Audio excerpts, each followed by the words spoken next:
right? Due to some unforeseen things, I'm not in the library today. As you can see, I'm at home, but I didn't want to miss out having craft time with all of you guys.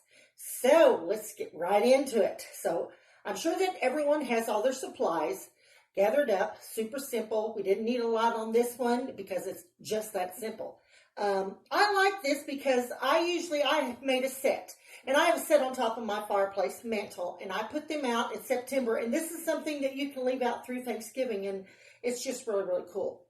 So the first thing that you want to do is you want to take your leaf that was in your kit from the library, and you want to trace around that leaf on your contact paper. Once you have that, you want to cut your leaf out. Peel the backing off. I'll show you what mine looks like. I usually put my thumb down on the bottom, and to the top of my nail is where I want to leave that space and place my leaf. When you put your leaf on, be sure that you rub it down, ensuring that you get all your edges down so it will seal. Then, once you get that done, your next step is, here's the tricky part. Glass has been a problem for me to paint on. I don't know why, but it just has. So they told me to use alcohol to rub your glass down really, really good. And that does seem to help, but it still wasn't that easy for me. So I have found if you use Mod Podge, yes, ladies and gentlemen, Mod Podge, who would have guessed, right? Put a small, light layer of that on this with your lucky sponge brush. And girls and guys, if you don't have a SpongeBob, goodness gracious, a sponge brush, don't worry about it because your paintbrush is going to work. So you just want to make sure that you take your Mod Podge and go all the way around your jar, okay? Then what you're going to need to do is take that jar and just let it sit till it dries. And you'll see that it dries. It's not sticky anymore. Usually if I'm going to do this and I can get my little dog Sissy not to bother things, I take mine out on the patio deck, and I like to craft on my patio deck because it's so peaceful out there and the breeze helps dry things pretty fast. So after that's all set, then you are going to come with your sponge brush. I have also found that a sponge brush to paint glass is so much easier than using a paintbrush. I really have trouble with that. But again, if you don't have one, don't worry, because I assure you, if you come into the library, you will see one jar I did with a sponge brush and one I did with just a regular paintbrush. So either or will work. So you just want to pick your color, and I am picking a cool blue, but it's more like, it's not a teal, but it's just a real pretty blue. And I thought it would be pretty, so that's what I'm going to do. Just put a little bit in your little plate, sponge brush, dab it on. On this, I do not brush mine. I pat. See? Can you see? I hope you guys can see this. So you're just going to pat it around that jar. Don't worry if you get some on top of the leaf, because that leaf after this dries is going to pull right off. So we're not going to worry about that. I hope everyone's enjoying this weather. It's just gorgeous out here. Of course, I'm back in the woods, the South 40, as they would say, around nobody. And it's gorgeous. And the leaves, oh my goodness, aren't they gorgeous? All these vibrant colors that they have. All right. See, I told you guys, this is super, super, super, super simple.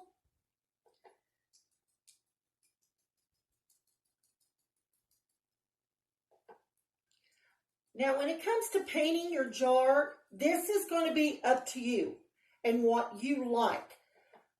If one coat of this, when you do your paint, whether it's with the brush or whether it's with the sponge, if it's not dark enough to suit you, go back and put you another coat on, which is what I usually do. I usually do put 2 coats of paint on mine, simply because it just seems like my first just doesn't do what I want it to do or how I like it, or maybe not dark enough. So you want to make sure that you get up in your ring as well. I turn my little sponge brush on the side, and then sometimes you can use it on the tip as well. I like using the sponge because it gives that, once you get to your second coat, it gives it that texture look, and I really, really do like that.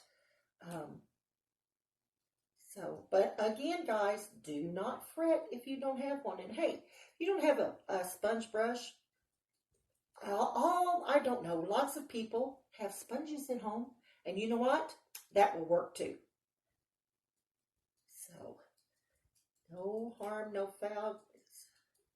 You just do use what you have and make it work, because it's going to be okay. I promise you. All right, I'm going to have some more paint. As you can see, isn't that a pretty color? I just love this color. I'm going to do these for a friend of mine. So I'm hoping she will like this color. Now I'm going back and I'm putting my second, using the sponge because it gives that, once you get to your second coat, it gives it that texture look. And I really, really do like that. But again, guys, do not fret if you don't have one. And hey, if you don't have a sponge brush, I don't know, lots of people have sponges at home, and you know what? That will work too. So, no harm, no foul. You just do use what you have and make it work, because it's going to be okay. I promise you. All right, I'm going to have some more paint. As you can see, isn't that a pretty color? I just love this color. I'm going to do these for a friend of mine. So I'm hoping she will like this color. Now I'm going back and I'm putting my second coat. Now you can do this as long as it's not picking up your first coat. Sometimes it will. So I'm not putting any pressure on my brush. I'm just kind of slapping it at the jar here. Like I said, this is so super, super simple. Even you teens, mom, if you want to, get the kids out. The kids can even do something like this, because like I say, it's just super, super simple. And then you can embellish this just however you want to. Okay, I'm going to finish this up. And then it's going to be drying time.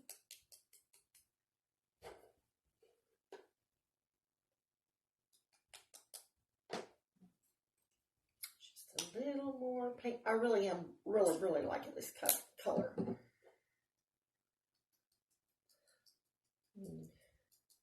Who says that you have to use oranges and browns and maroons and so have you for fall colors? This is your creation, and you can do it whatever color you want to do it.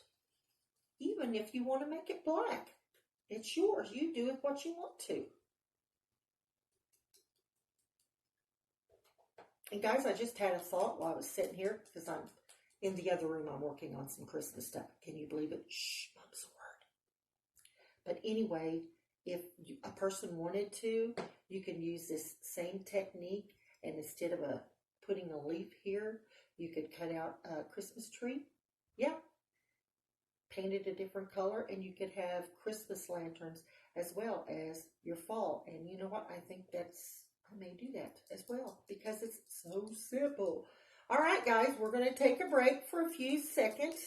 And I'm going to take this out on my patio deck and let it dry.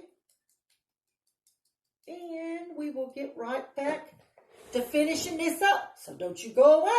All right, guys, we're back. My jar is now dry. So what I did is I went in and pulled my little leaf off, which is super simple. Ta-da! And don't worry if it pulls up a little bit. You can take a Q-tip with some warm water and just shape it if you don't like the way that your leaf came out or it has a little bit of smudge on it. This will take it right off. All right, so now we're ready to start filling it and embellish it. Now, you can use, what I did is I went to the Dollar Tree and I got a bag of rocks because I was doing some other crafts too. If you don't have these, you can use some creek gravel.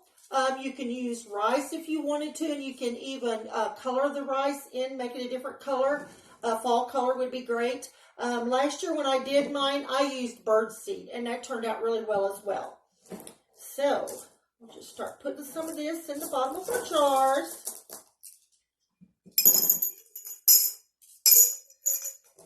Sounds like my husband's pockets with all his change he has in there. I want some colors in there. Take your candle. This is my hard part because I have such fat little hands. It might have been easier for me to put it in first. No fear, we're going to get it. And you can't, well, maybe I better turn it on first. That might work. Because we can't glue it down to the bottom of our jars because mine turns on like that. So, take my, well, I just went off just like that. Oh, it's brand new. Mine doesn't want to stay on, guys. It's brand new. I just took it out of the package. Wow. All right. Let me see if I can. There we go. All right. Let's get that in there. And let's get our rocks around it.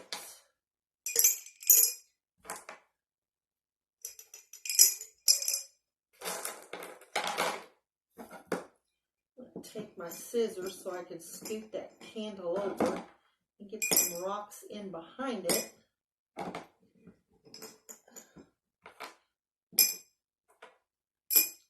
Okay, so now I just want to have some colors of rocks that I can see here. Get that placed over there. All right. Isn't that cute? Can you see it? Cute, cute, cute. Now we're just going to do a little bit of embellishment. It shows I had some of this left from my big, huge hula skirt I had. So what I'm going to do is I'm just going to wrap it around here like this, and I'm going to tie it in a little bow. And then we can trim it off. If you don't have this stuff, you can also use ribbon. You can use twine. Remember, it's your creation, so you can do with it as you want because it is yours.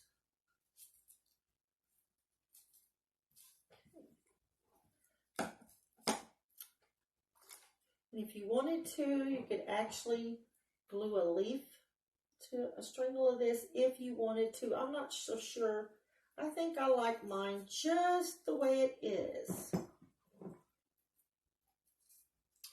All right, guys.